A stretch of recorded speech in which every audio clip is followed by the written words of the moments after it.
Esse agora é o módulo 2. O módulo 2 ele vai abordar as políticas de saúde mental e os direitos humanos.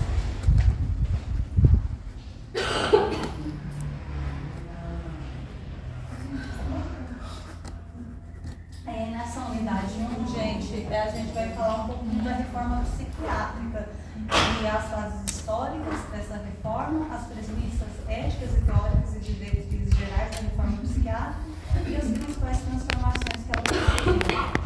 A reforma psiquiátrica, é interessante perceber que ela surgiu, ela é contemporânea a um processo mais amplo, que é a reforma sanitária brasileira. A reforma sanitária brasileira, ela produziu o direito universal, aliás, a universalização do direito à saúde, oficializada na Constituição de 88 e também pela criação do Sistema Único de Saúde.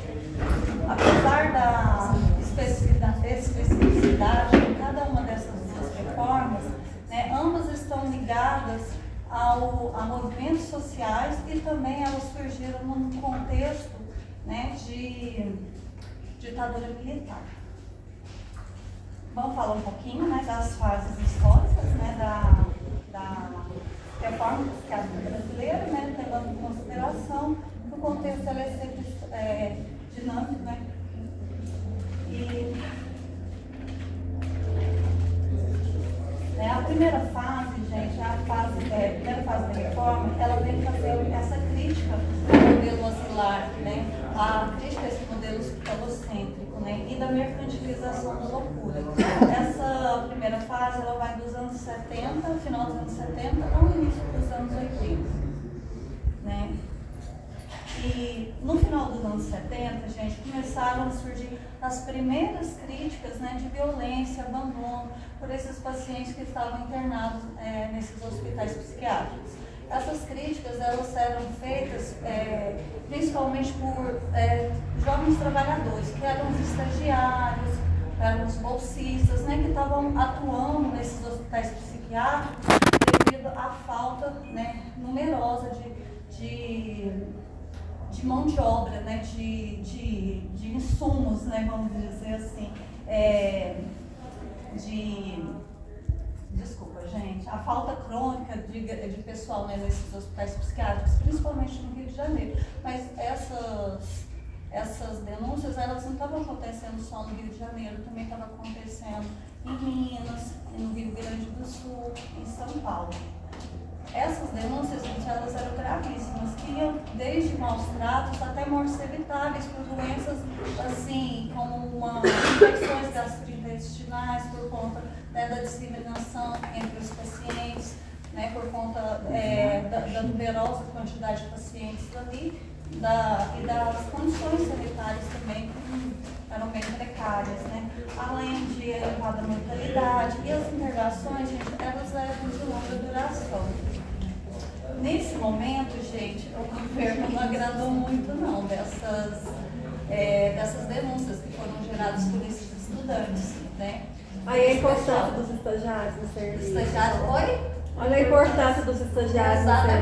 Exatamente. Mas só que levando em consideração, porque eles, mais pra frente a gente vai conversar, porque eles eram contratados ali nesse momento, gente? Era para suprir essa falta crônica, mas também tinha essa questão dos contratos que eram bastante legais, inclusive que eles eram contratados ali, eram contratos fraudulentos, eles eram contratados ali como bolsistas, eram contratos fraudulentos, mas é bastante interessante essa sua observação, que a mão de obra ali, que esses jovens trabalhadores, que não estavam com aquele pensamento engessado, de que aqui se fazia essa psiquiatria daquela forma, percebeu ali esses maus tratos, percebeu a desumanização, a exclusão e a segregação que esses pacientes estavam sofrendo. Mas só que não agradou, gente. Sobrou para o estagiário. Sobrou para o estagiário que foi sumariamente afastado. O governo, gente, ele afastou todos esses funcionários que fizeram essas denúncias. E aí, gente, foi conhecida a crise do DISAM. O DISAM era a Divisão Nacional de Saúde Mental. Ela foi extinta em 1990 com a criação do SUS. fora lá. Então, gente, a partir de 78, esses movimentos de indignação pelas condições dos pacientes de saúde mental sofria, né, ela resultou no primeiro Congresso Brasileiro de Trabalhadores de Saúde Mental.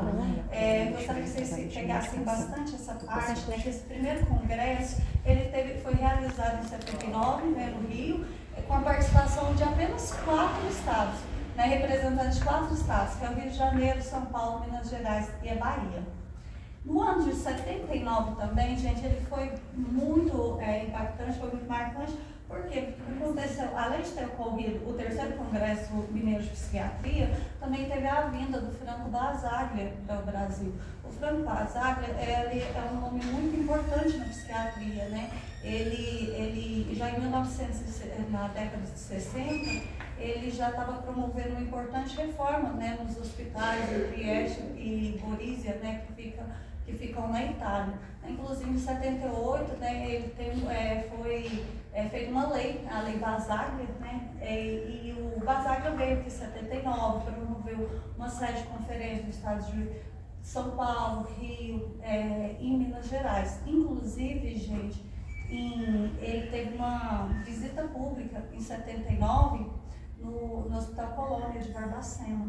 E ele vê naquela situação, né, 3 mil pacientes naquele momento ali internados. Ele comparou o Hospital de Barbacena, né, ao campo de concentrações nazistas. E ele acreditava que o manicômio não serve para curar a doença mental, mas só para destruir o paciente. Bom, gente, nesse contexto, né, com todas essas, né, com a vinda do Basaglia, né, que foi uma influência internacional importante, né, inclusive ele até escreveu um livro dessas experiências dele em 79. No ano seguinte, coitado, morreu. Em 80. Mas assim, não foi porque ele veio para cá, não, porque ele estava velho mesmo. Não foi ele que te matou. Não foi não. Ele morreu aqui, né? Então, gente, o movimento dos trabalhadores influenciado por todo esse movimento assim, de indignação, querendo cuidado, veio o movimento dos trabalhadores de saúde mental, né, para criar esse primeiro ator social aí, que é o movimento, o MTSM, né? Esse movimento, ele vinha denunciar, gente, primeiro o desrespeito aos direitos humanos dos pacientes, né? Também as condições de trabalho desfavoráveis aos profissionais de saúde mental. Como eu disse, né, os contratos eles eram fraudulentos. Tinha também, gente, um concurso público, né, que tornava mais técnico esse trabalho oferecido para esse tipo de paciente. E além de tudo, gente,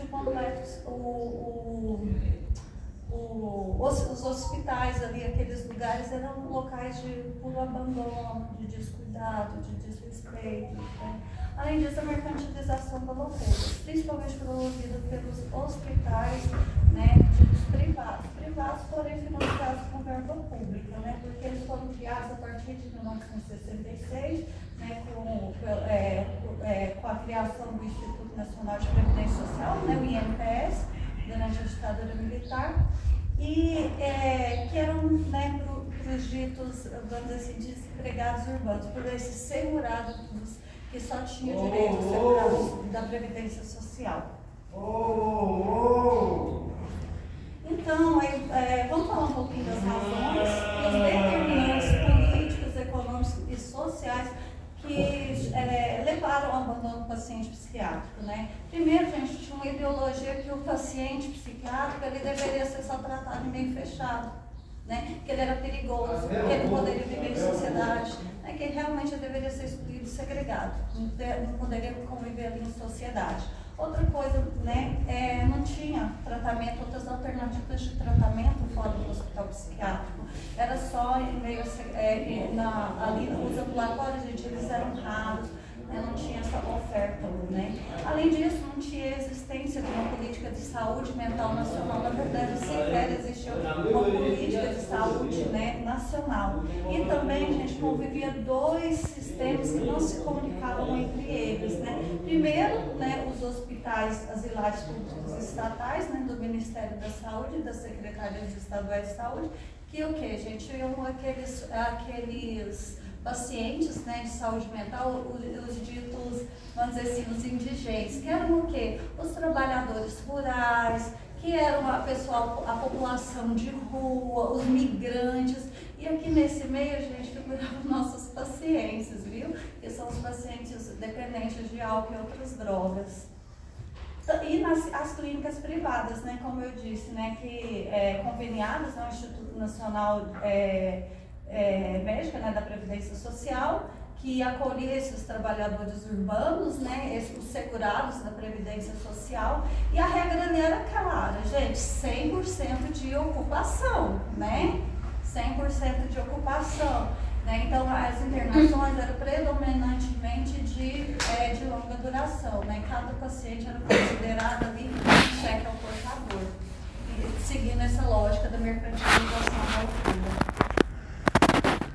Então, gente, eram dois sistemas, como eu disse, que não se comunicavam, mas eles só ofereciam, nós só tínhamos eles como recurso terapêutico, né? Então, o único recurso ali era a internação hospitalar. E a maior parte da população perecia, porque não tinha esses cuidados, né? Igual hoje pacientes, né, que a gente vê que pacientes ambulatoriais, pacientes que precisam ali de um cuidado, não eram atendidos, né? Então, e isso tudo, a gente promovia só essa visão preconceituosa e estigmatizante do paciente de saúde mental. E os ambulatórios? Aí vocês me perguntam, como eu já te falei, né, gente, eles eram raros, eram poucas vagas, e além de tudo, gente, eles estavam anexos aos hospitais, servindo ali como uma porta de entrada dos manicômios, né? Então, eram pouco efetivos, né?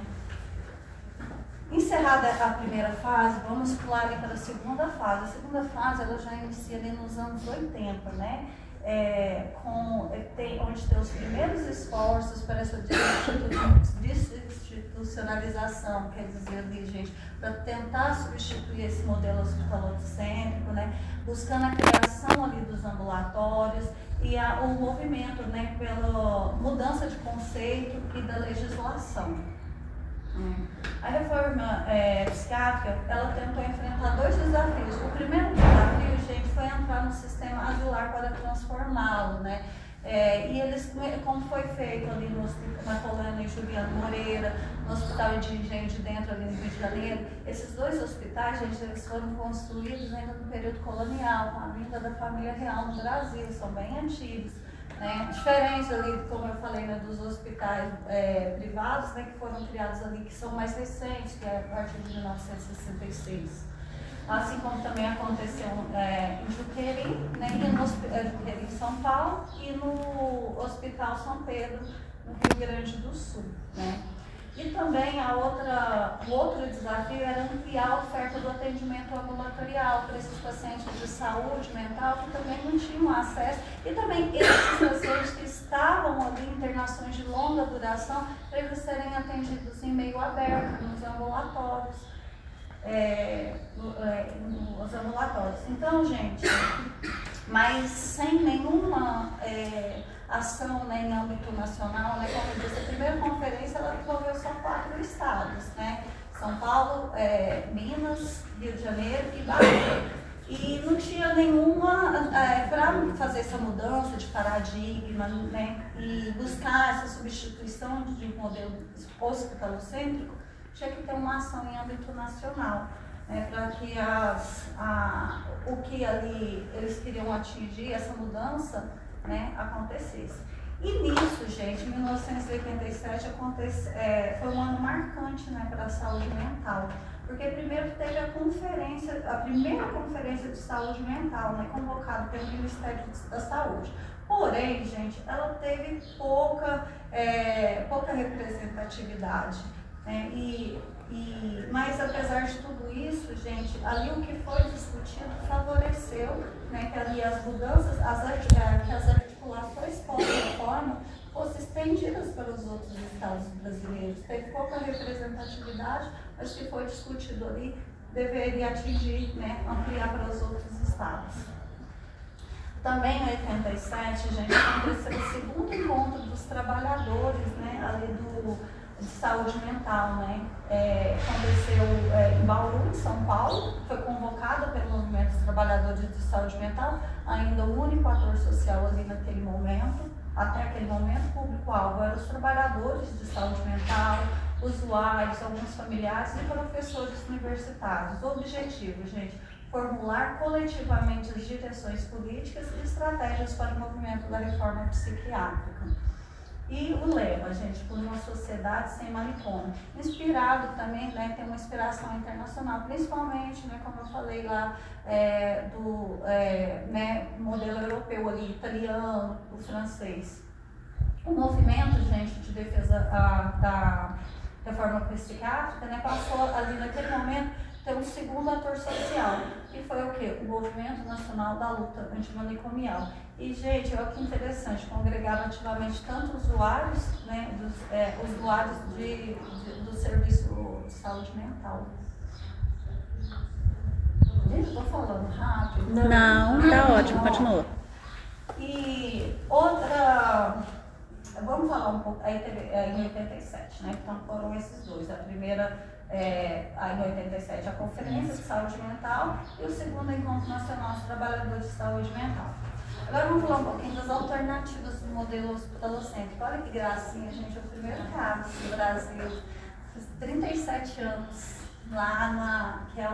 Então, gente, teve a implantação, né, do CAPS Itapeva, né, que é porque era na rua Itapeva, lá em São Paulo, mas é o CAPS Professor Luiz da Rocha Cerqueira. Né? Além de tudo, gente, vale destacar o exemplo de Santos, né? A experiência de Santos ali nos cuidados também. Ele fez a intervenção ali na Casa Anchieta, que era um manicômio local, né? E mostrando que é possível sim, gente, entrar num espaço, né? Acusar de maus tratos e transformar toda ali aquela realidade, né? Esse CAPS de Santos, né, que vai fazer agora em setembro 35 anos, ele é o primeiro, vamos dizer assim, o CAPS 24 horas do Brasil, né? E foi um marco, né, na implantação da saúde mental no SUS, né, com uma política universal e participativa. Gente, não posso, né, aqui nesse momento é importante destacar essa figura aí, que é o Paulo Delgado. O Delgado, ele era ali naquele momento como deputado por Minas Gerais, e ele apresenta ali em 89, né, o projeto de lei no Congresso Nacional. Esse projeto de lei, gente, ficou no Senado por 12 anos, até enfim ser aprovado em 2001. Né? E ele vinha, né, esse projeto, ele simbolizava a necessidade de uma mudança radical dos paradigmas hospitalocêntricos, né, e a validação social e jurídica do louco. Né? Passar para a terceira fase da reforma, né, que é a construção política de uma política nacional de saúde mental, que vai dos anos 90 até a aprovação da lei, né, dessa lei que foi apresentada pelo Paulo Delgado lá em 2001. Em 1990, gente, foi um ano muito importante. Primeiro porque, gente, as propostas da reforma psiquiátrica começam a fazer parte das orientações, né, de saúde pública. E outra coisa, né, no Brasil ele estava vivendo ali aquele processo de redemocratização, né, redemocratização, teve a criação e a regulamentação do SUS ali em 1990, permitiram, né, a reforma psiquiátrica desenvolver suas propostas de substituição a esse modelo asilar, né, para um atendimento comunitário e meio aberto, né, como ocorre hoje aqui no CAPS, né. E o Ministério da Saúde, gente, acolheu a sugestão.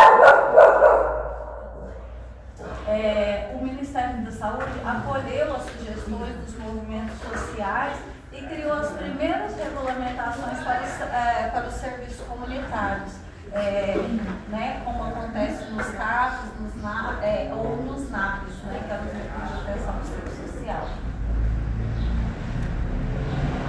Também, em 92, gente, aconteceu a segunda Conferência Nacional de Saúde Mental. Olha que interessante, gente. Dessa vez ela foi convocada amplamente. Porque, gente, primeiro aconteceram, né, elas foram antecedidas das conferências municipais, posteriormente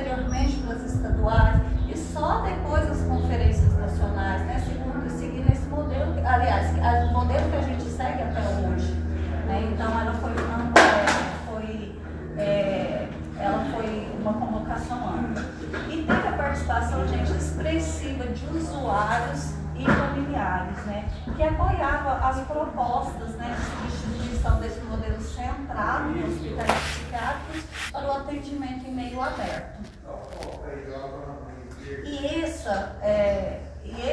A Conferência Nacional de Saúde Mental de 92 produziu, né, o Ministério da Saúde produziu um relatório final. E nesse relatório final, gente, adotou-se como diretriz oficial para a reestruturação de saúde mental. E nesse primeiro momento, gente, só nesse momento, estou falando de reforma psiquiátrica, que surgiu a temática o quê? Álcool e outras drogas. Só que em 92. E apresentou, né, como a proposta de construir, né, que a rede de saúde mental se encarregasse de construir respostas efetivas para a atenção integral aos pacientes com problemas decorrentes do uso prejudicial de álcool e outras drogas. Na verdade, aqui rascunhou-se, né, tocou nesse assunto. Mas posteriormente o Elivan vai comentar um pouquinho mais sobre isso. Então, gente, os anos 90 ele foi marcado pela luta da aprovação da Lei Nacional da Reforma Psiquiátrica, lá apresentada em 89 pelo deputado Paulo Delgado, e também, gente, pelo processo de redução dos leitos psiquiátricos, né, a partir da fiscalização ativa do SUS e também por meio do Ministério da Saúde. Amanda, só um minutinho, por favor, porque eu não posso perder essa parte. Então, olha lá, gente, em 1990 começou o início do processo de redução dos leitos psiquiátricos. Então, hoje, a gente ouve as pessoas pedindo aumento dos leitos psiquiátricos. Exatamente. E isso vai contra a reforma, vai contra a nossa proposta. Totalmente. Até, né? Então, quando a gente ouve falar, precisa aumentar os leitos, na Santa Casa só tem 10, não, a gente precisa aumentar os CAPs. Os leitos a gente está em processo de diminuição. Exatamente. Né? Porque só vai para o hospital se a gente fala aqui. Exatamente. Até mesmo, né, essa primeira parte aqui, a gente vai ter discutido um pouco sobre isso, que é a dificuldade até hoje de implementar, gente, de tudo, de seguir a risca a Lei 10.216, que é essa lei, né, da reforma psiquiátrica, ou Lei Paulo Delgado, né? Então, tem hoje ainda muita dificuldade da gente avançar nesse sentido, de tudo que se lutou durante essas 4 fases da reforma psiquiátrica, até a gente para ter esses avanços. Ainda tem a quem lute, há muita luta aí para a gente, né, fazer essa quebra aí desses paradigmas, né, há muito tempo enraizados. Mas eu vou passar para o meu colega. Tem alguma dúvida, gente? Alguma coisa? Talvez eu quis falar rápido demais com medo de cansar vocês. Pode seguir, então. Pode seguir. Então, gente, eu agora vou passar para o meu colega vai falar um pouco mais da quarta fase da reforma com vocês. Tudo bem, pessoal? Aqui já é a 4ª fase da reforma, né, que foi a implantação de serviços, a consolidação da mudança e a busca da sustentabilidade técnica e financeira. Antes, né, a aprovação que a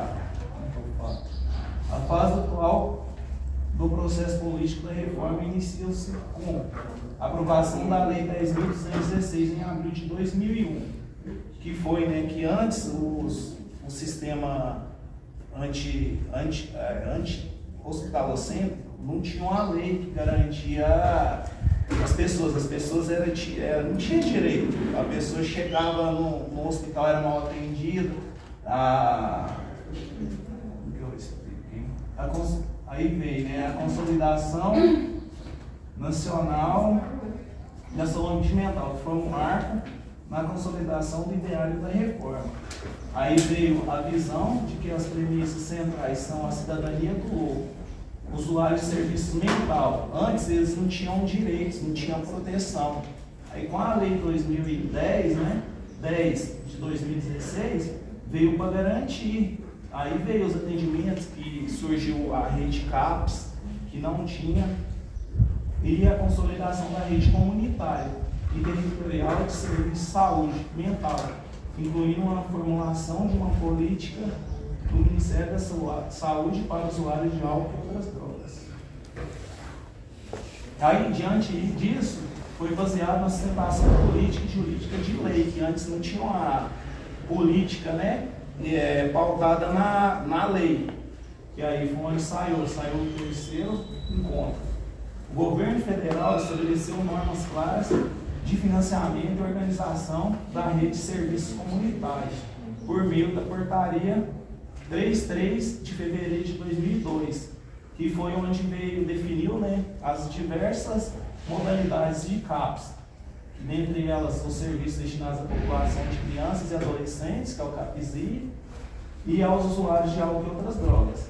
Além disso, apontou o papel do CAPS na organização da atenção psicossocial no território, que antes não tinha, né, uma definição por serviço para atender a população que necessitava.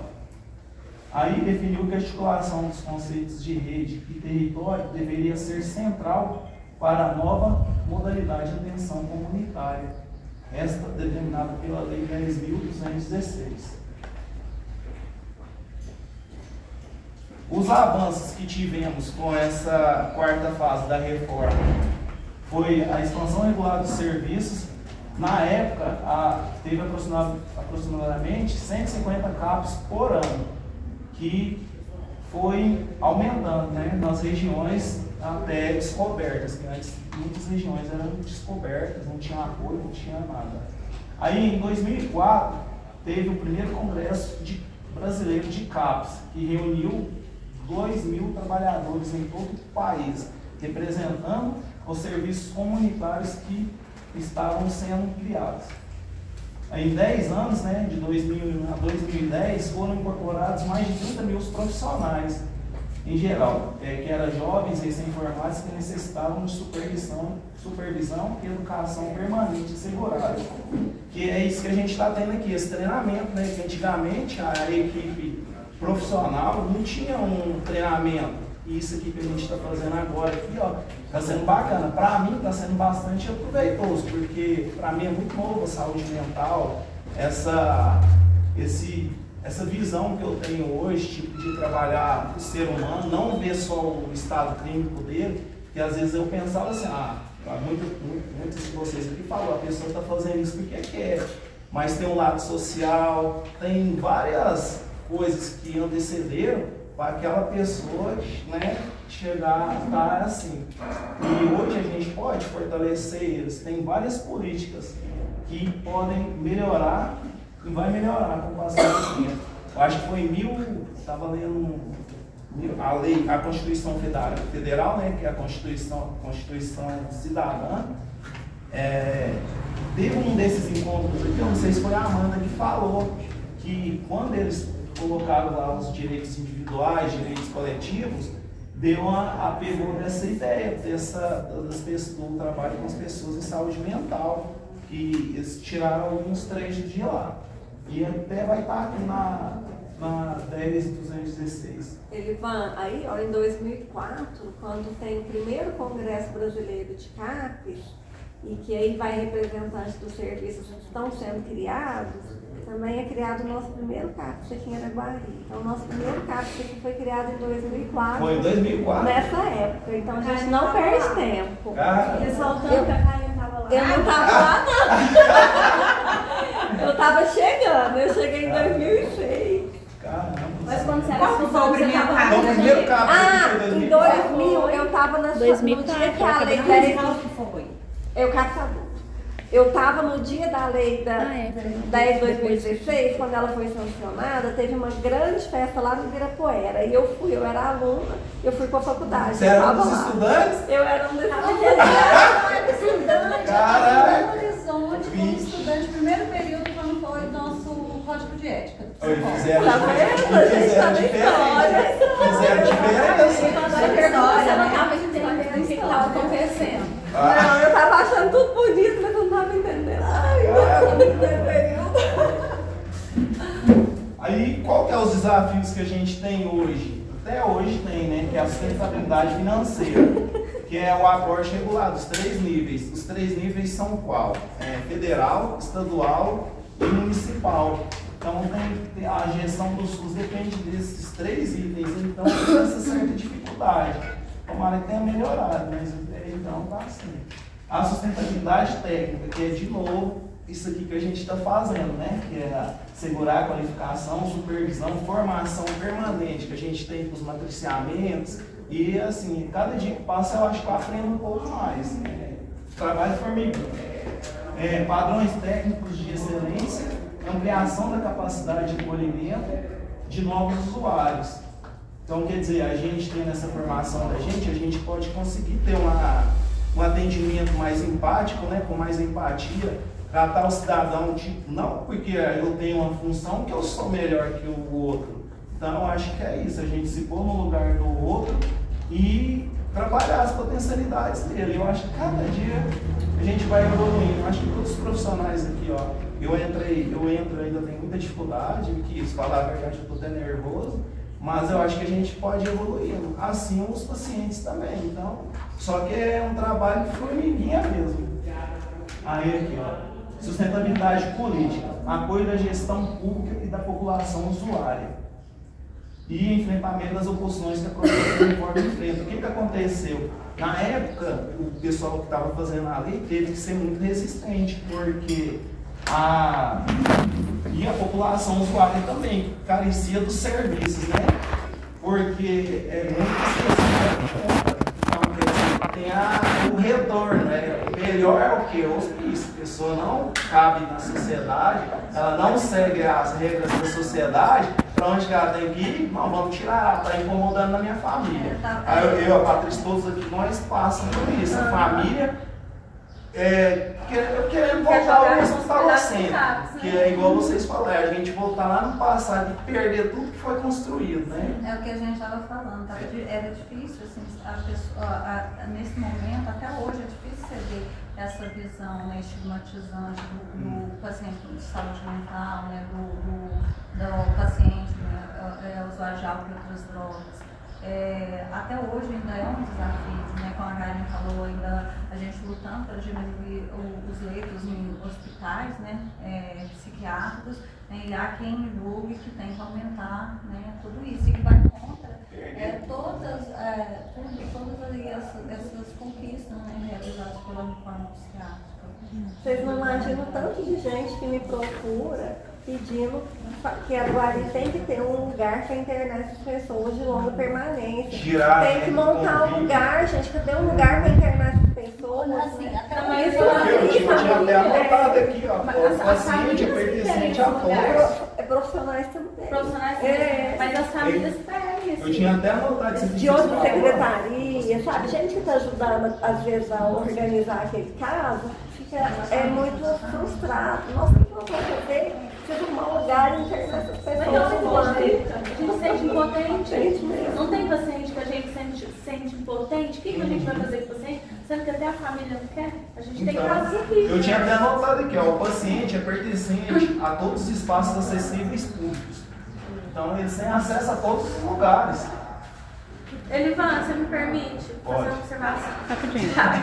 Pode, deve. Por exemplo, em Jamaica, o jeito que ele está, Karine, aproveitar vocês aqui com uma experiência grande de saúde mental, então o jeito que ele está, tá legal, então. Ele tem direito de estar do como ele está.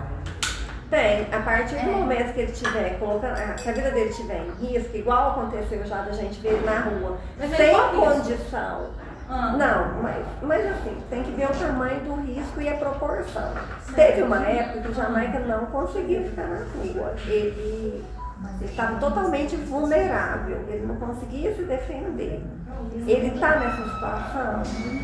Ou agora ele consegue se defender, consegue ir lá comprar droga, pagar, brigar?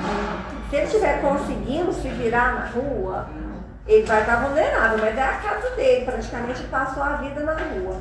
Agora, a partir do momento que ele não conseguir mais interagir com a rua, aí ele está em risco. O direito da vida dele sobrepõe a liberdade. Sobrepõe a liberdade. Então, teve uma época que ele não conseguia mais, ele apanhava na rua, ele não conseguia comprar droga, ele não conseguia nem pedir o dinheiro mais. Ele estava muito debilitado.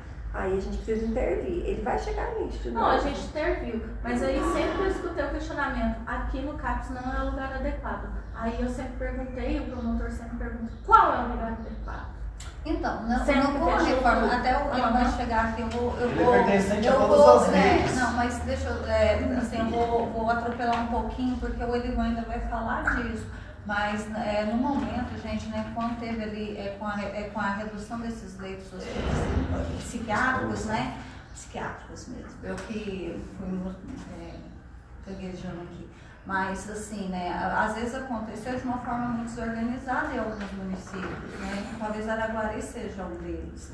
Porque, gente, alguns municípios criou-se o quê, gente? Muitos desses pacientes de internação de longa duração, eles perderam o vínculo ali com as famílias e que foram criados, gente, as residências terapêuticas, né? Até mesmo para esses pacientes, é uma residência, é a casa deles. É a casa deles. Inclusive, né, com verba, né, de volta para casa, de volta para casa. Então, talvez não seja um lugar adequado, né, se pudesse responder aqui para o promotor, seriam essas residências terapêuticas, né, que seria a casa dele, ele teria o dinheiro dele, é claro, né, gente, que seria ali administrado, gerido, mas era o dinheiro deles. Então, as residências terapêuticas, elas vieram para as pessoas que estavam morando nos hospitais. Então, hoje, a gente não tem mais aqui em Araguari, a gente não tem nenhum egresso de hospital psiquiátrico. Então, por isso que eu falei, foi desorganizado. Se tivesse, não tem. Os egressos que vieram, eles ficaram um tempo lá na Santa Casa, depois foi morrendo, né? E foi dando. Hoje tem dois, tem o seu Luiz e tem um outro que eu acho que está lá em Uberlândia. Mas tem as residências inclusivas. As residências inclusivas, elas são para aquelas pessoas que precisam de um suporte social além da moradia. O Anderson, não adianta dar uma casa para ele não vai conseguir gerir essa casa. Precisa de alguém lá para cuidar. O suporte que existe é residência inclusiva. Coloca um profissional, um cuidador, alguém para gerir essa casa. A residência inclusiva, ela faz parte dos dispositivos do SUAS, do Serviço Social. Ah, isso o promotor pediu para o Paulinho, então. Então precisa criar uma residência inclusiva. Aí é diferente de um manicômio, onde você vai colocar as pessoas e elas vão morar lá daquele jeito. Na residência, a ideia é que seja até 5 pessoas por residência, que tenham um cuidador, que eles tenham os direitos deles preservados, que eles recebam dinheiro, façam as compras, vivam com o cuidador, com a autonomia e o cuidador, né? Então essa é a proposta. A gente não tem Araguari, mas a gente está caminhando, eu acho que para isso, porque tem público, eu já né? vi o promotor cobrando do... Eu vou te mandar aqui o artigo da residência inclusiva, depois você passa para ele. Aí tem a sustentabilidade, o desafio também, a sustentabilidade científica, né? Porque eu acho que a gente tem poucos artigos científicos da saúde mental ainda, pode ter mais.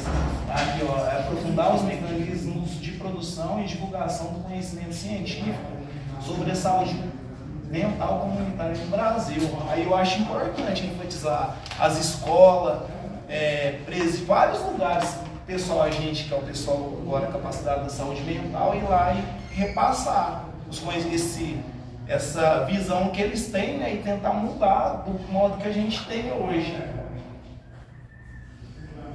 Aí veio a 4ª Conferência Nacional de Saúde Mental Intersetorial 2010, que foi, né, que reafirmou as premissas da reforma, reconheceu os avanços alcançados, apontando a necessidade de novos desafios, especialmente a construção e fortalecimento de parcerias com as políticas sociais de ciência, a educação cultural, lazer e direitos humanos. Que é isso que a gente fala, né? Que a gente começar a ir mais nas escolas, ter mais lazer, direitos humanos, que direitos humanos foi crucial nisso aqui, ó.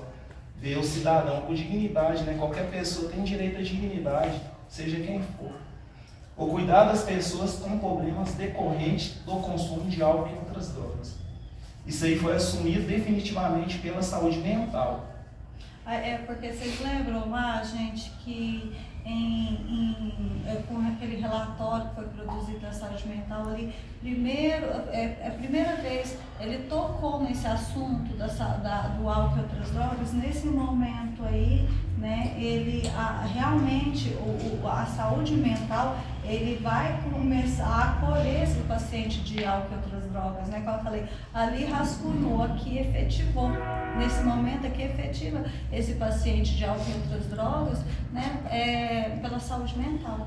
E aqui, onde vocês falou aqui, que eram os desafios, né, que é na contramão da reforma, que teve a reforma, mas estava acontecendo isso aqui, ó, vocês falaram aqui agora, combater o estigma criado pela sociedade brasileira à disposição para manter isolados e internados as pessoas com transtornos mentais, ou seja, hospício, montar mais hospitais, mais alas, que não é o caso, né? Que a gente está mudando. A ideia hoje é o que? Tratamento aberto.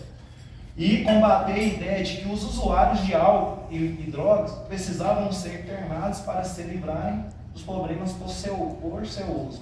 E, por consequência, livrarem a sociedade de suas ações e comportamentos. Que é o que a gente vê, né, o tempo todo. Vamos levar eles, internar e pronto, resolveu. E não é bem assim. Aí veio o momento atual, de enfrentar as novas questões que desafiam a consolidação do modelo comunitário de saúde mental e de assegurar as garantias para os direitos de cidadania do usuário de serviço de saúde mental.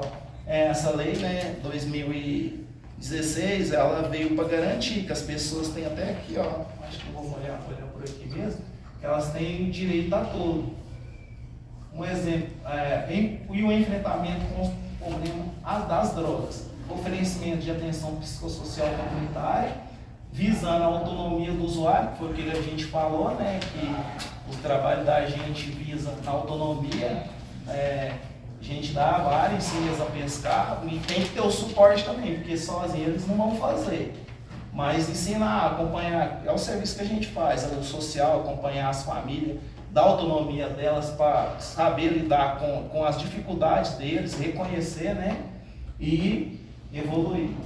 Um exemplo desse debate é a intensa crítica que vem recebendo a proposta das internações compulsórias dos usuários de drogas como eixo da política pública. Eles queriam essa política, né, inventar uma política para internação para eles, sendo que a política é oposta, é a não internação. Aí aqui vem as premissas éticas e teóricas. Terminou ali, gente. Desculpa, ele tá nervoso, mas é porque a gente fez junto. Gente, ele preparou também, ele tá nervoso, viu? Mas ele sabe o conteúdo. Não, tá passando bem. Terminou muito bem. Gente, aqui se encerra então as quatro fases da reforma psiquiátrica, né? E agora vai passar, né, para as premissas éticas e teóricas e diretrizes gerais da reforma psiquiátrica. Aí teve um processo histórico, né, complexo, tem implicações amplas e levam em conta várias dimensões, que era os direitos dos pacientes, usuários de serviço e seu estatuto jurídico na sociedade, que veio a Lei 10.216, né, para estar em jurídico, em papel, porque até antes não tinha uma regulamentação, até base jurídica. Qualquer pessoa antes era presa e eles não... ele cometeu isso, mas não via as vulnerabilidades. Por que aconteceu isso? Se ele tinha alguma deficiência, aí o juiz só assinava lá e prendia. E hoje eu estava até lendo esses dias atrás que hoje, para ter em audiência, né, o juiz não pode decretar a prisão de uma pessoa que tem alguma vulnerabilidade sem o aval psiquiátrico, tem que ter o laudo psiquiátrico também. Então, antes não, a pessoa tem esquizofrenia, ela foi lá, cometeu um delito, tá preso, normal, igual os outros. E hoje não, hoje tem que ter essa outra base de saúde. A saúde não é só clínico, né, é várias outras coisas. Aí teve atenção psicossocial para a realização do acesso ao tratamento com qualidade e garantia da autonomia e liberdade, que é o que a gente busca, né? Autonomia e liberdade. E a construção de um lugar social para a loucura, para os desviantes. como os usuários de drogas, significando o esforço de superação das concepções sociais que ainda sustentam o preconceito, que é o que a gente vê hoje na sociedade, né? O estigma e a negação da autonomia possível do paciente, que a gente sempre está tentando buscar a autonomia para eles, né? Com as oficinas que a gente faz, cada trabalho aqui do CAPS é importante para eles. E os saberes sobre o sofrimento e o tratamento apontando a necessidade de uma construção permanente de práticas que aliviem o sofrimento e ampliem a autonomia ou protagonismo do paciente, que é o CAPS auxilia muito nisso. Pressupostos da reforma e algumas de suas diretrizes. Direitos dos usuários, né, que foi expresso na Lei 10.216 e na Declaração dos Direitos do Paciente Mental, da ONU, 1991. Direito ao tratamento, a ser informado, a recusar métodos, eles têm direito de recusar os métodos aqui, né, pela gente, e acesso às políticas sociais, ao reconhecimento de sua autonomia como sujeito de direitos e a organização da rede de serviços, as formas de vinculação ao tratamento, voluntário ou obrigatório, no caso aqui, a gente só entra se a pessoa estiver correndo risco mesmo, e automaticamente o acesso aqui do CAPS é aberto, a pessoa vem de forma voluntária mesmo. E as ações de garantia de direito, como inclusão em programas de trabalho assistido.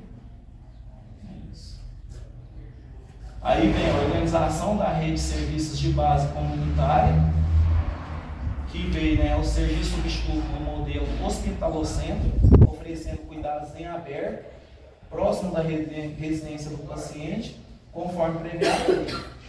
E o Estado deve redirecionar os recursos financeiros e humanos para serviços territoriais e comunitários. Sendo assim, internações em leitos hospitalares devem ser vistas como último recurso, que é o que a gente faz aqui, né? É só em último caso mesmo para internação, tiver correndo risco de vida. A desinstitucionalização. Os pacientes ainda submetidos a internações de longa permanência devem ser apoiados para construírem alternativas de vida fora das instituições. Recebem para isso suporte de moradia, como as residências terapêuticas, e financeiro, como auxílio garantido pela lei que criou, que a Amanda tinha falado, né, o De Volta para Casa, em 2003. É terapêutico, através de equipes de acompanhamento no território. A garantia de uma vida fora das instituições asilares é um pressuposto ético da reforma psiquiátrica, que é o que a reforma buscou, né? Os pacientes fora das instituições asilares. Aí vem o 4, né? A descentralização e ampliação da rede de serviços. Com a incorporação decisiva da atenção básica, é uma diretriz importante da reforma psiquiátrica, que é a atenção básica, através do centro de saúde, né, que é os postinhos, os UBS, e também agentes comunitários, que eles têm acesso a muito paciente, e às vezes, se eles não tiverem treinados ou capacitados, o paciente se perde ali na própria casa. Às vezes a pessoa tem, né, uma dificuldade em alguma coisa e não chega até nós, que é a equipe especializada. É necessário fortalecer a articulação entre o CAPS e a atenção básica e garantir mecanismos de aperfeiçoamento das ações de saúde mental no território, que o matriciamento ajuda muito, né, esse contato entre a gente e as outras equipes. A gente vê as dificuldades deles, eles vê a nossa também, e também capacitar eles, que muitos não têm a visão que a gente tem, né, a empatia que precisa um agente comunitário ter, e às vezes desvaloriza a pessoa, porque a pessoa não quer atender, porque a pessoa não é mal educada. Você lembra aquele dia, né, que a gente teve que corrigir a outra pessoa? A gente estava numa matriciamento, acho que posso aí ele falou porque a mulher era mãe de filhos diferentes, ele foi atender, que não queria ajuda, a gente falou, mas isso aí não limita ela a nada. Se ela tem filhos de pais diferentes ou não, a gente comunitário não pode ter essa visão. Então a gente tem que ter a visão de acolhimento, né, de empatia e ali buscar a dificuldade dele, não o que acontece. Porque a gente tem várias dificuldades na vida, qualquer um aqui, então quem é a gente? É necessário fortalecer a articulação entre o CAPS e a atenção básica e garantir mecanismos de aperfeiçoamento das ações de saúde mental no território. Aí aqui tem, né, o desenvolvimento de estratégias ativas de inclusão social. E aí que tem as fotos aqui, ó, do pessoal aqui, das ações. Ações valendo-se das referências teóricas da economia solidária, cultura, educação, ampliação do acesso à escolarização para as pessoas portadoras de transtornos mentais, lazer, esporte. As ações intersetoriais constituem uma premissa importante da reforma psiquiátrica, né? Que é o que a gente faz aqui no dia a dia. O pessoal aprendendo a fazer um aldeia, tem que aprender a fazer um arroz.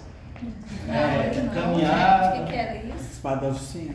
O que era? O que estava fazendo? Culinária. Arroz canjicada. Quando eu falo que é nosso melhor é mesmo, gente. Aqui tem até que o pessoal que está educação financeira, o pessoal já está até preparado para Dessa aí eu montar. vou participar. Principais transformações que a reforma psiquiátrica produziu. Esse aqui é o último agora, o último tópico para a gente finalizar a minha parte. Dessa parte 1, né, para passar para a parte 2. Mudança do modelo de atenção com hegemonia da atenção psicossocial de base comunitária. Redução de leitos psiquiátricos, que a gente bateu muito aqui, né? Esse aqui tem que ficar até gravar. Aí pôs a figurinha ali, né? Bem reduzida, né? Para ficar bem didático, né? Que tem que reduzir os É porque o leito é para quem está precisando ficar deitado, né? É a pessoa que está com outro tipo de problema. Agora os nossos não são problemas que uma cama vai resolver, né? Isso é verdade.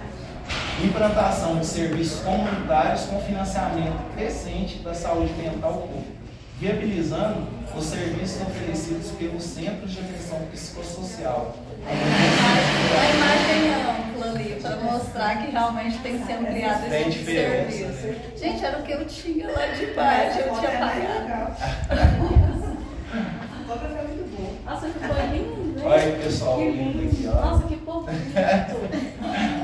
Ampliação do acesso ao tratamento, especialmente em regiões muito desprovidas de serviços, buscando a cobertura no país, assegurando a população atendimento através da atenção básica, organização CAPS intermunicipais de abrangência microrregional, que é o serviço que a gente presta para a comunidade.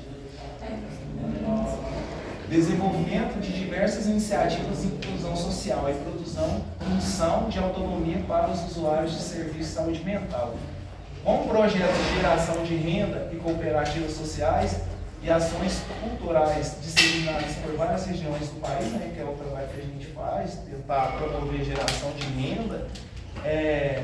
A gente sempre, quando a gente conversa com eles aqui, a gente tenta fazer com que eles mesmos tenham a ideia deles, né, com os meios que eles têm. Sai bastante ideia, dá para usar. Desenvolvimento de um importante campo de reflexões e produção de conhecimento. O campo de atenção psicossocial multidisciplinar, baseado nas tradições da psiquiatria, da psicologia, da psicanálise e da ciência intersetorial, com importante participação nas universidades e na formação de novos profissionais, né, que é o que a gente busca, o treinamento do pessoal.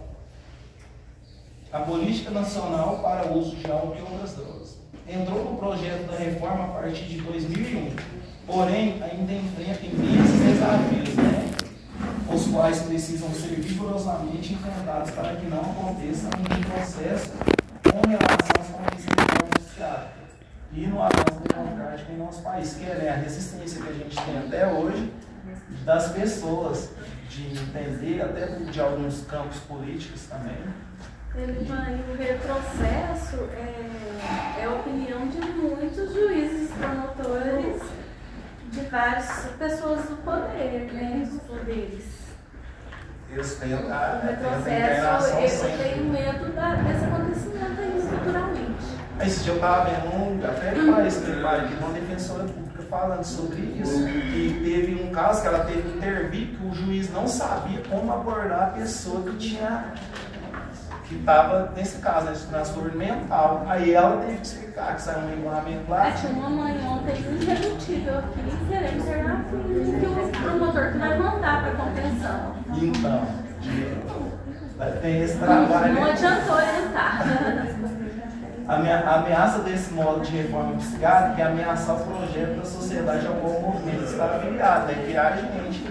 A pessoa, quando tenta ameaçar esse projeto, é ameaçar que a gente conseguiu hoje aos pacientes, aos direitos humanos, à dignidade da pessoa humana, né?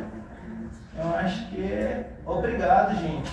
Eu cuido, não prendo. Aqui, gente, encerra nessa primeira parte para a gente já passar para uma segunda parte que a Juliana brilhantemente preparou para a gente. Gente, obrigado. Ficou muito bonito. Como é que vai passar? Você quer? Você já jogou?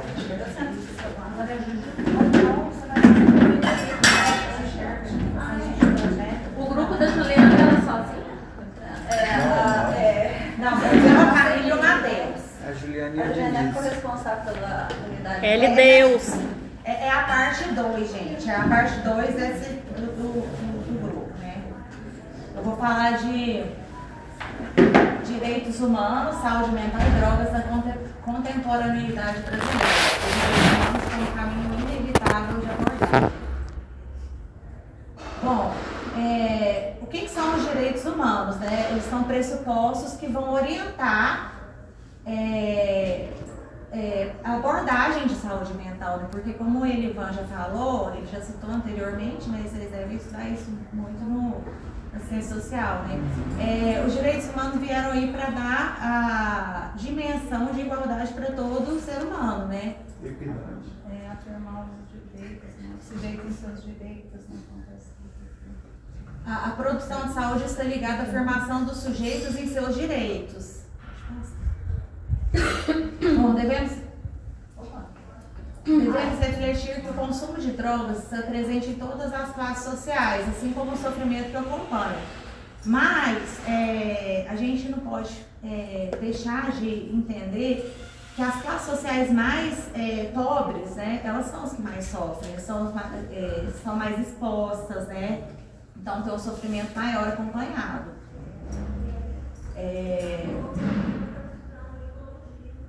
Porque isso aqui, gente, essa parte minha me trouxe muito dos nossos pacientes, né? Porque eles são vistos como monstros, eles não são vistos como pessoas, né? Qualificantes de desumanização, exclusão. Rejeitado pela sociedade. É exclusão mesmo, né? Então isso aí traz a seguinte reflexão pra gente, né? Pode passar, não. Você discorda do que está sendo afirmado, né? Se não, pense em alguns exemplos de vida cotidiana que possam corroborar essas ponderações, né? Que são os exemplos aqui do CAPS, né, gente? Eles são desumanizados, né? Fazendo as provocações, né, Juliana? Igual a doutora fez ali com a pergunta, você discorda do que foi afirmado? Há um contingente de pessoas extremamente vulneráveis que, por sua fragilidade, ficaram para trás dos avanços sociais, sem oportunidade de serem inseridas ou aproveitarem oportunidades. As drogas, aqui no texto, fala em especial o crack. Eles jogam luz em cenas de miséria urbana que produzem clamor por soluções. Temos que pensá-las, né? É isso que a gente está fazendo aqui agora, né, gente? É pensando soluções para esse problema social, né? É um problema social do Brasil. E o que acontece? A solução mais imediata e refletida de produção do desmonte é o desmonte dessas cenas pela retirada de pessoas de circulação. O que as políticas públicas tentam fazer? O que a gente está conversando aqui já tem um tempo, né, gente? Quando eu entrei no CAPS em 2016, eu participei de um evento, foi quando eu postei aquela foto no grupo, que todo mundo falou que eu estava com a cara de mais nova e tudo. A gente foi para o evento que chama Nós na Rua, lá em Uberlândia. E falou muito dessa política das pessoas, você foi também, não foi, Pedro? Você foi, não? Das políticas das pessoas que vivem nessa situação de rua, porque elas têm os direitos de estarem nessa condição, né? Assim como a Karine falou, não sei que ela seja em risco, mas elas têm o direito de estar.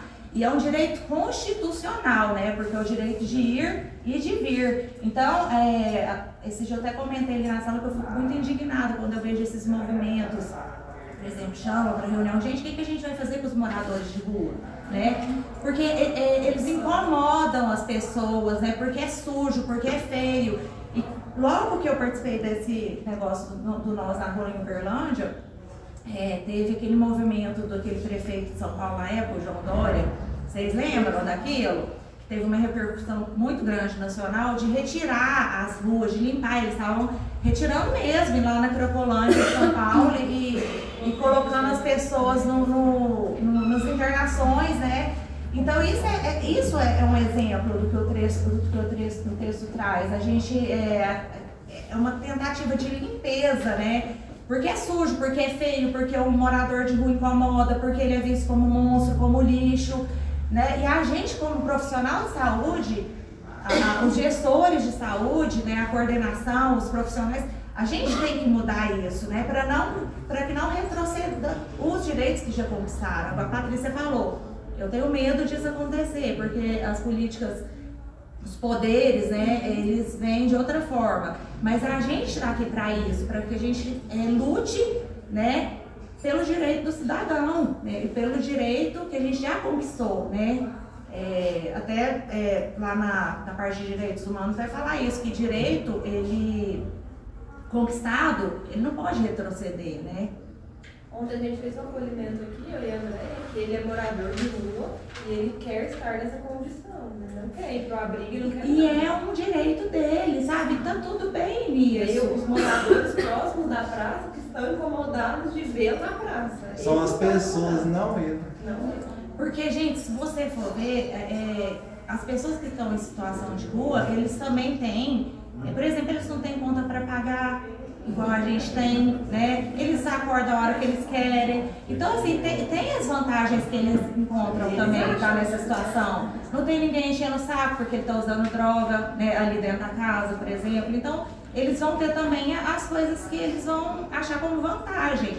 Então tá tudo bem nisso, desde que eles não estejam ferindo os direitos de outras pessoas, né? No sentido de roubar, no sentido de violência. Então são direitos deles. Então a gente tem que começar a se desfazer de estigmas que a gente também tem, né? E que a gente carrega. Porque a gente tem esse preconceito mesmo, né? Que é cultural. Então, sobre isso aí que a gente... Que assim, tanto dos denunciantes, até mesmo de quem tem coragem de virar aquilo ali pra gente. Mas assim, que a gente está pensando, né? Porque a gente está pensando em continuar avançando nesses direitos. Será que a gente não poderia pensar numa aproximação com esse tipo de poder, né? Seja polícia, seja promotor, de conversa mesmo, de reuniões, para que possa levar essa visão para eles, porque eles têm a visão deles cega, que a gente também já teve, né? Às vezes a gente não tinha. A minha visão, gente, depois que eu entrei no CAPS, na saúde mental, mudou muito. Inclusive a redução de danos, porque eu tinha uma mania muito de olhar pelo lado da abstinência, né? E vem mudando a cada dia, né? Porque a gente está construindo. Política pública se constrói, né? Então, assim, por isso que é tão importante a gente estar aqui agora. E a gente tentar se aproximar desse pessoal, né? Conversando. Se você chamar a polícia para poder dar um jeito naquele rapaz que estava aí, ele vai fazer maldade com ele. Quê?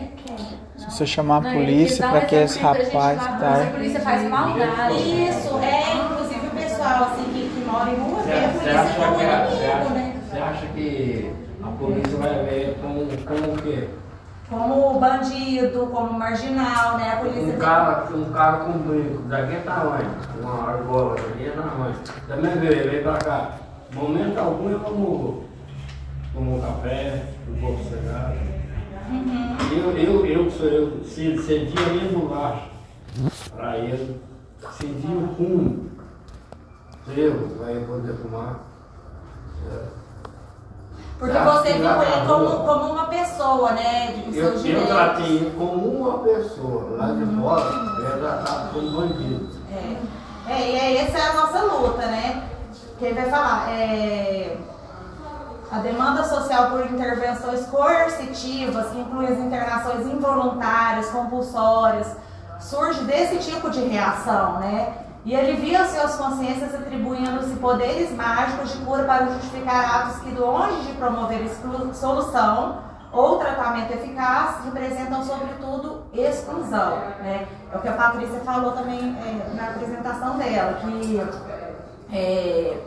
é muito difícil, isso é provado em pesquisa. A pessoa que vai para uma internação involuntária, né?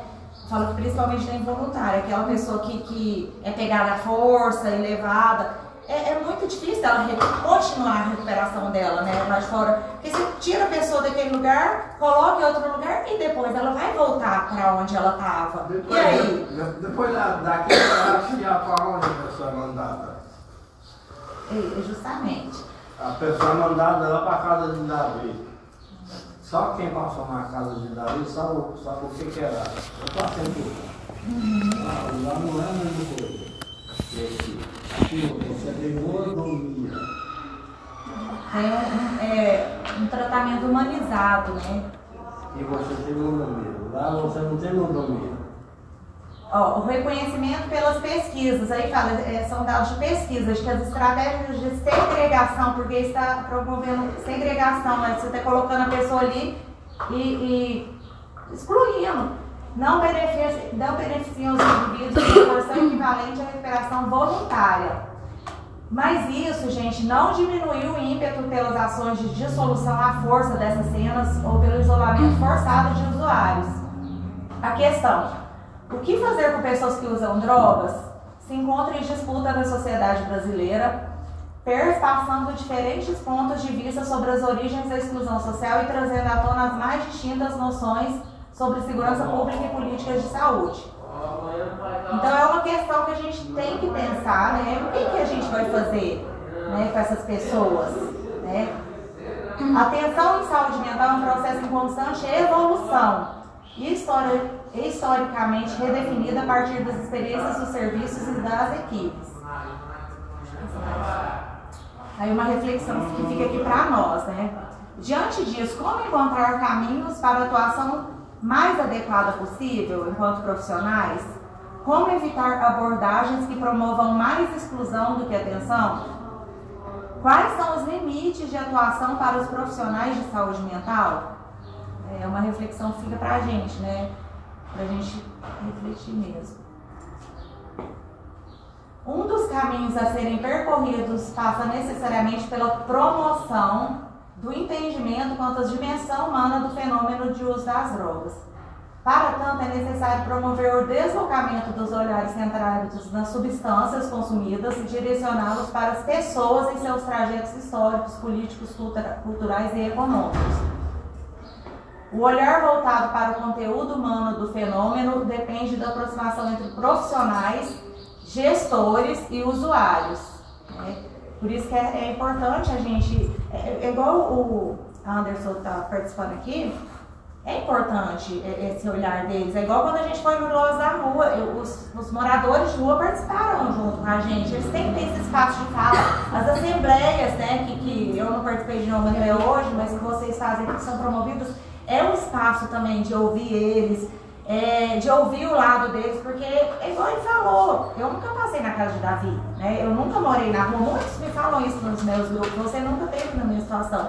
Então a gente tem que dar essa escuta para eles, até para promover a dignidade deles, né? A promover a questão do respeito, de enxergar eles como seres humanos. Sabe o que ele falou que foi muito importante, teve muito a ver com o que a gente está falando. Ele se sente visto aqui, ele sente mordomia que ele fala, ele se sente acolhido, ele sente que ele é um ser humano, respeitado, bem tratado, né? As necessidades são acolhidas deles, isso é importante, né? Porque a gente está construindo saúde pública aqui. Pode passar.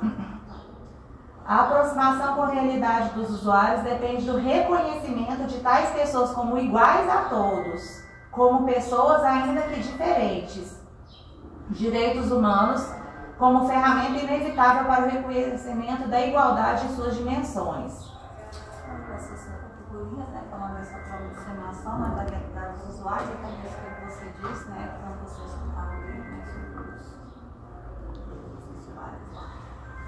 Aí agora vai falar um pouco dos direitos humanos, né? Eles são assegurados por tratados internacionais, pela Constituição Federal, porém será na sua atuação da coletividade que tais direitos encontrarão a sua principal garantia e efetividade. Né? O indivíduo não consegue se resguardar sozinho ali, ele está sozinho ali na rua, dormindo, chega a polícia, né? A gente tem que passar isso, a sociedade tem que reconhecer isso, né? O Estado. O conceito amplo de saúde, gente, o que é o conceito amplo de saúde, de acordo com o Ministério da Saúde?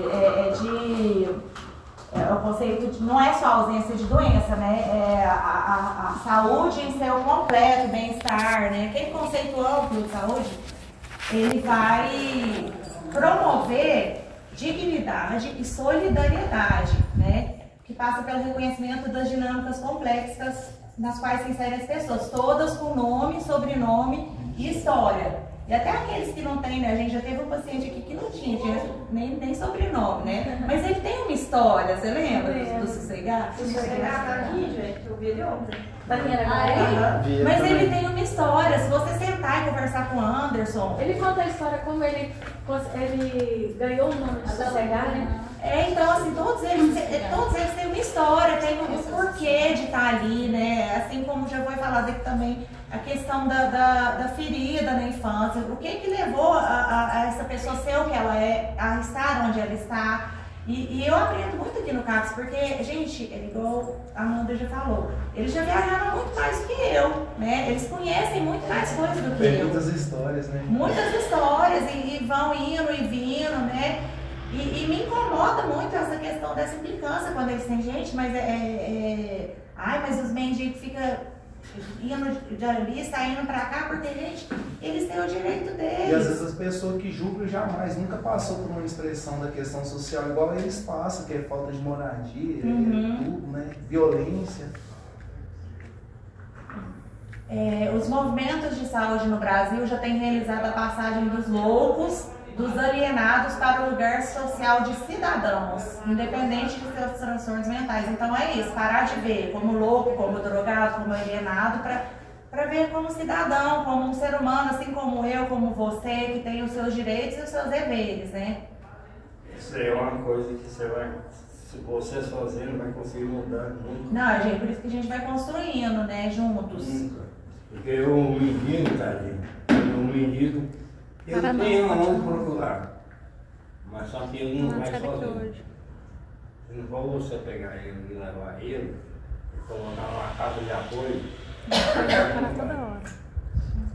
os direitos humanos são direitos inerentes a todos os seres humanos, independente da raça, sexo, nacionalidade, etnia, idioma, religião ou qualquer outra condição. Com esse advento, a concepção contemporânea dos direitos humanos começou a se constituir, sendo entendidos a partir de então como uma conquista histórica a ser defendida pela coletividade. É isso que ele está falando aqui, né? Sozinho eu não consigo, né? Sozinho ele não consegue, mas pela coletividade, e a gente contando sempre com o Estado, né? A única característica impossível de ser retirada das pessoas é justamente sua condição humana, né? Esse sinônimo de dignidade humana.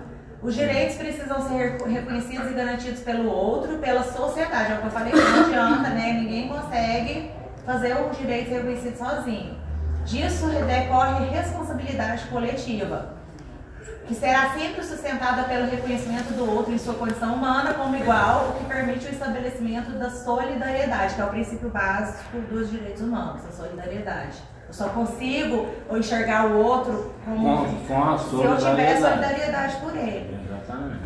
Não basta afirmar que todos são iguais. A igualdade só é possível quando há o reconhecimento das diferenças, cabendo à coletividade, em especial o Estado, atuar para fazer cessar qualquer situação de inferiorização da cidadania. Cadê o vídeo? Cadê o vídeo, Pedro? Tá Não tá no seu.